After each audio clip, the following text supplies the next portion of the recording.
തൊഴിലുറപ്പ് തൊഴിലാളികളുടെ കുടിശ്ശികയായി മാറിയ വേതനത്തിന്റെ ഒരു ഭാഗം കൂടി വിതരണം ചെയ്ത് ഒറ്റപ്പാലം നഗരസഭ. നഗരസഭയുടെ തനത് ഫണ്ടിൽ നിന്നുള്ള 34 ലക്ഷം രൂപ വിനിയോഗിച്ചാണ് വേതനം നൽകിയത്.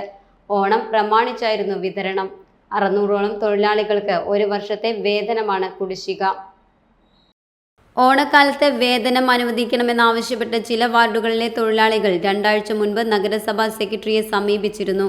സംസ്ഥാന സർക്കാർ ഇനിയും നഗരസഭയ്ക്ക് തുക അനുവദിക്കാത്ത സാഹചര്യത്തിലാണ് പ്രതിഫലം തനത് ഫണ്ടിൽ നിന്ന് വിതരണം ചെയ്തത്. തൊഴിലുറപ്പ് വേതനം ഇനത്തിൽ നഗരസഭയ്ക്ക് സംസ്ഥാന സർക്കാരിൽ നിന്ന് 3.07 കോടി രൂപയാണ് കിട്ടാനുള്ളത്. 2025-26 സാമ്പത്തിക വർഷത്തെ പ്രവൃത്തികൾക്കുള്ള തുകയാണിത്. സർക്കാരിനെ സമീപിച്ചിട്ടും തുക ലഭിക്കാതായതോടെ നേരത്തെ തന്നെ 1.12 കോടി രൂപ തനത് ഫണ്ടിൽ നിന്ന് തൊഴിലാളികൾക്ക് നൽകിയിരുന്നു.